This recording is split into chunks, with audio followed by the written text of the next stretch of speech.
Fala galera, tudo bem com vocês? Eu estava aqui pensando, como que eu estava me sentindo nesse processo todo de organização financeira e como que eu estava fazendo ali para realizar os pagamentos, né? Porque depois que a gente faz o levantamento de tudo que a gente está devendo, a sensação é que a gente não vai conseguir, né, pagar todos esses valores, porque tem contas que são atrasadas, tem contas que são altas, e ali você olha no montante, parece que você está só enxugando gelo, porque parece que você não vai conseguir pagar tudo aquilo, ou quanto tempo você vai conseguir sair daquilo, né? Mas hoje a gente vai falar um pouquinho exatamente sobre isso.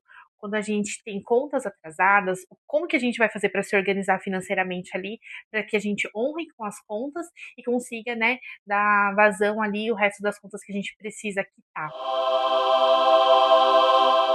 Então, pessoal, como que eu tô fazendo? Depois que a gente já fez o levantamento de todas as contas que a gente precisa honrar, que são tanto as contas jurídicas ali, que são empresas, né, que nos deram algum crédito, que a gente atrasou, ou que a gente pegou empréstimo, às vezes não está atrasado, mas está em dia, mas mesmo assim a gente fez o levantamento de todas as contas, e também as pessoas físicas, né, que são os amigos, familiares, parentes ali, que nos emprestaram de alguma forma ali um crédito, seja um valor em espécie, ou emprestou cartão de crédito, ou fez um empréstimo no nosso nome, no nome da pessoa no caso, como que a gente vai fazer para a gente honrar essas contas, né? Então aqui eu vou mostrar para vocês o processo que eu tô, tô fazendo e que tá dando certo para mim. Como que eu estou me organizando para que eu consiga honrar essas contas e também como que eu vou fazer com aquelas contas que estão atrasadas. Porque aqui a gente não vai fazer mágica. Ah, eu vou falar um método, né, que vai resolver a nossa vida. Não, a gente vai se organizar, porque se a gente fizer também tudo de qualquer forma, aquela conta, né, que ela causa muito barulho ali, que nos incomoda, se a gente negociar ela de uma forma errada, isso vai causar um prejuízo muito grande lá na frente. Então, o importante é que a gente se estruture e a gente se organize para que a gente consiga, em ordem de prioridade, sem nos prejudicar, fazer a quitação dessas contas.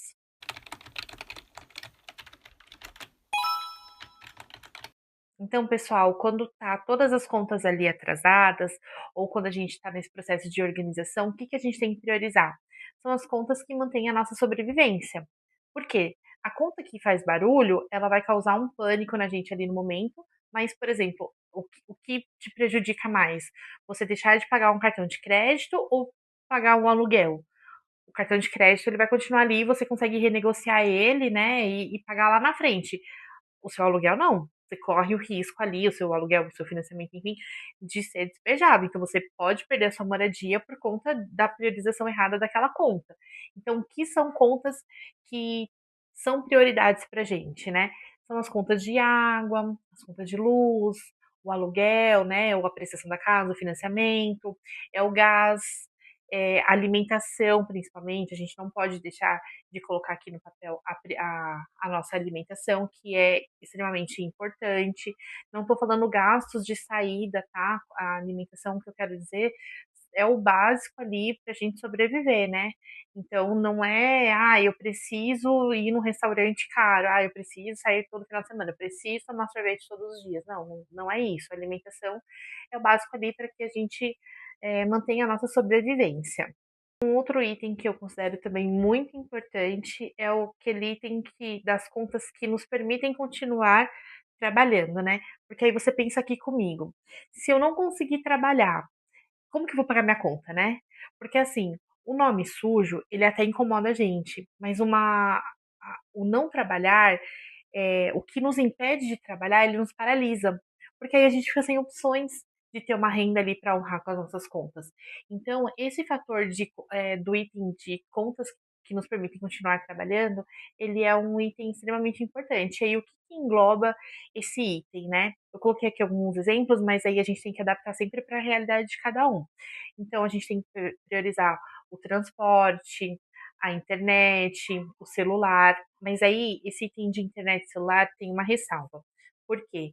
Se a internet, eu preciso dela para eu continuar trabalhando, porque eu sou um vendedor online, porque eu tenho uma loja online, eu vendo ali nas redes sociais, eu preciso da internet para fazer o network, ofertar produtos, atender os meus clientes. Então, sim, eu vou ter que priorizar a internet e um celular básico. Não preciso ter um celular Ultra Master Blaster ali para poder continuar trabalhando, né? Eu posso ter um celular ali que atenda as expectativas nesse momento, né, nessa situação atual que nós estamos falando sobre organização de contas, né, de dívidas ali, para a gente continuar se mantendo ali e continuar trabalhando, que esse item é pensando no que vai nos trazer um retorno financeiro, permitir que a gente tenha esse retorno financeiro, para que a gente continue honrando ali com as nossas contas. Então, esse item eu considero ele o número 2 mais importante. A próxima conta que a gente tem que priorizar é aquela conta que ela não aparece no Serasa, mas ela traz um aperto no coração, que são aquelas contas que a gente tem com os amigos, familiares, são aquelas contas que a gente pegou algum valor na confiança e que a gente precisa honrar. Seja o valor físico, né, que ali se alguém te emprestou em dinheiro efetivamente para você poder pagar depois, ou se a pessoa emprestou o nome dela para que você conseguisse adquirir alguma coisa ali através do nome dela. É o cartão de crédito que a gente pegou emprestado, é um dinheiro de emergência que você não tinha naquele momento, poxa, você precisou comprar um remédio, você precisou comprar um material, alguma coisa assim que foi muita emergência e a pessoa ali ela se dispôs, né, a te ajudar ali de alguma forma. É um empréstimo na confiança, poxa, você tinha um valor muito alto para pagar ali, aí você acabou desesperando e aí pediu dinheiro emprestado para conseguir, né, honrar com aquele compromisso que você tinha. Então, são todos esses fatores que a gente precisa colocar como prioridade também. E é uma conta que a gente não pode é, ignorar ela. Não pode deixar, tipo, a pessoa não precisa, se ela me emprestou é porque ela tem. Não, a gente precisa honrar com essas contas. Porque essa dívida, ela não pode ser ignorada. Mas ela também não pode virar um desespero financeiro. Por isso que eu falo que quando a gente vai fazer essa organização financeira, a gente tem que pensar na regra do equilíbrio. Então, primeiro, ela não vai vir, essa dívida, né? Essa dívida com familiares e amigos, ela não vai vir antes da sobrevivência, ela não vai vir antes do que me faz ter o dinheiro, mas ela se resolve com a verdade. Então, é sempre importante quando a gente está devendo ali para algum amigo ou um familiar, que a gente sempre seja muito claro ali com a pessoa. Então, numa conversa, a gente pode chegar, né, nessa pessoa, na verdade, a gente tem que sim dar uma satisfação para aquela pessoa e falar: olha, hoje eu consigo te pagar X por mês, não é o ideal, mas é o que cabe no meu bolso e o que eu vou conseguir honrar te pagando, sabe? Não adianta eu também chegar e falar assim: olha, eu tô te devendo R$ 1.000, olha, eu vou te pagar por mês R$ 300, sendo que no final das contas ali para mim sobra R$ 100, né? Não faz sentido, eu não vou conseguir honrar, não vou conseguir pagar e eu vou continuar no desespero financeiro ali só para eu poder falar alguma coisa que não é verdade ali para a pessoa. Então, a dívida com os amigos e familiares a gente paga com dinheiro e sempre na transparência da verdade. É sempre importante que a gente sempre dê uma satisfação ali para aquela pessoa. E agora, aquela conta que normalmente faz um barulho gigante, que a gente se desespera, dá aquela aflição, a gente quer resolver para ontem, negociar de qualquer forma, aceita qualquer coisa que as empresas falam, mas é as dívidas com o cartão de crédito, financiamentos, né, com as financeiras, das empresas, né? O que que acontece? Essa parte das contas, ela gera uma culpa na gente, porque a gente não quer que o nosso nome fique negativado, a gente quer honrar com as contas. E é aí que a gente precisa respirar fundo e fazer as coisas com calma. Então, porque o banco liga, manda mensagem, ameaça, faz aquele auê, e aí você tem que parar e pensar, poxa, tá, eu sei que eu tô devendo, tá, não tô falando que eu não vou pagar, mas a situação é a seguinte, entre o cartão de crédito e a conta de luz, o banco vai cortar minha conta de luz? Não vai. O banco pode tirar sua casa por conta de um financiamento que você não pagou, mas a sua luz, a sua água ali, por conta do cartão de crédito, ele não vai tirar. Então é importante que a gente priorize as contas de acordo com o seu grau de importância. E o cartão de crédito, ele não entra nessa ordem de prioridade, eles não são as primeiras contas que a gente vai pagar. Então, o que a gente tem que pensar, né? Quando a gente está com as contas atrasadas, a gente não pode agir por impulso. Então, eu não posso aceitar a primeira negociação que eles me oferecem ali. Eu preciso organizar o básico das minhas contas. Então, por exemplo, a minha renda hoje, ela comporta o básico que eu preciso, que são dos itens lá atrás que a gente estava falando, que são os itens de sobrevivência, e o que me mantém ainda para eu conseguir chegar ali no meu destino, para eu conseguir trabalhar. É isso que a gente tem que pensar, né? E a gente tem que negociar tudo com estratégia. Então, não só pensando no, ai, a parcelinha tá baixa ali, eu vou dar um jeito, eu vou pagar. Não. Vamos priorizar o que nos mantém a sobrevivência e os demais itens a gente vai pagando com calma e com organização, porque aí a gente consegue honrar aquelas contas de, de uma forma concreta, né? Não fica só na fala ali de eu acho, não fica no achismo. A gente consegue honrar aquelas contas e de forma cautelosa a gente vai se organizando e as contas vão entrando no eixo. Então, depois que a gente priorizou as contas por ordem de sobrevivência, o que nos mantém ali continuar trabalhando, os nossos amigos e familiares, o cartão de crédito, né, o empréstimo. E aí agora, não menos importante, mas também uma situação que a gente às vezes entra lá no sistema lá do Serasa ou dos outros sites lá que tem como a gente consultar nome negativado e a gente quer negociar para ontem, que são as dívidas negativadas. Essas dívidas, elas não deixam de ser importantes, mas elas não são a nossa prioridade nesse momento. Porque aquela dívida que ela já é antiga e ela já está negativada, ela vai entrar por último na nossa escala de pagamento. Por exemplo, a dívida, quando você entra lá e você vê que ela está negativada, ela é de anos atrás. Aí você vai pagar essa conta e vai deixar de pagar uma conta hoje? Não faz sentido. Porque aí virou uma bola de neve. E aí o mês que vem você vai atrasar de novo, correndo risco de cortar suas contas, né? Ali o que te mantém ali na sobrevivência. Então, ela não é a prioridade na hora dos pagamentos. Não adianta a gente limpar o CPF e continuar com uma vida ali suja. Então a gente precisa se organizar de forma estruturada e consciente, né, e responsável para que a gente consiga honrar com todos os pagamentos de uma forma eficiente que não vai nos prejudicar. Então, pessoal, como que a gente resume tudo isso que a gente conversou aqui? Quando a gente vai fazer a priorização das contas, nos vídeos anteriores a gente já falou um pouco sobre isso. A gente falou sobre o levantamento das dívidas, como que a gente tem que fazer.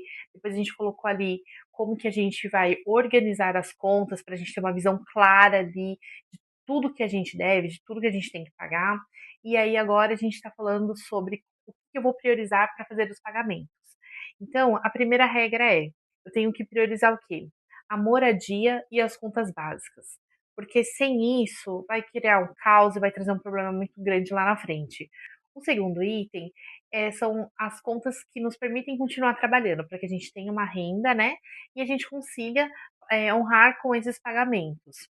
O terceiro item é dívidas com amigos e família, que a gente vai pagar com um valor, né, com dinheiro, mas também sempre com a verdade ali, para que a pessoa ela entenda o porquê a gente está atrasando, o porquê a gente não consegue pagar naquele momento, ou porque a gente teve que quebrar aquele acordo. É sempre importante que a gente haja sempre na transparência, sempre com satisfação daquela pessoa que nos emprestou algum valor ou emprestou o nome, que a pessoa ela não se sinta é, negligenciada no sentido de achar que a gente está enganando, que a gente não vai pagar, que a gente não vai honrar com aquelas dívidas. É sempre importante a gente trazer a verdade. O quarto item é o cartão do banco, porque a gente precisa pagar, às vezes a gente precisa para utilizar ali no dia a dia, mas ele não entra com uma ordem de prioridade. É como no exemplo que eu falei, entre você pagar o cartão de crédito e pagar o seu aluguel, o que te vai te permitir ter no teto? Né? Então, é esse pensamento que a gente precisa ter. As dívidas antigas negativadas, ela entra pelo último item do tópico, né, na ordem de prioridade, mas que não significa que a gente não vai pagar. A gente vai pagar, só que ela não entra na prioridade, porque tudo depende de como que é a nossa renda hoje, quanto que sobra, e a gente vai falar nos próximos vídeos também um pouco assim sobre essas questões. Então, o importante é quando a gente vai priorizar as contas, é a gente pensar, se eu não pagar isso hoje, o que vai me acontecer agora? né? E é assim a gente consegue organizar as contas e aí entender o que que é prioridade para cada pagamento. Então, pessoal, se esse vídeo aqui ajudou vocês, eu peço que vocês curtam, comentem, compartilhem com o máximo de pessoas que estão nessa mesma situação que a gente, né, de reorganização, de se estruturar, para sair daquela agonia, aquele sentimento de que a gente não vai conseguir sair do fundo do poço, né? E na verdade a gente não está no fundo do poço. Eu escutei uma frase uma vez de um influencer assim que para mim foi o auge, que ele falou bem assim: que quando ele tem certeza que dentro do fundo do poço tem uma mola, porque quando a gente cai no fundo do poço, ela impulsiona a gente a sair. Então tudo depende da nossa força de vontade. E se a gente está aqui, né, querendo se reorganizar, eu entendo que a força de vontade está muito grande de sair, né, dessas dívidas, de ficar mais tranquilo ali, com uma vida financeira mais estável. E então eu peço que vocês compartilhem com o máximo de pessoas. Se precisar de alguma coisa, pode colocar aqui nos comentários. Então, pessoal, é isso. Até mais.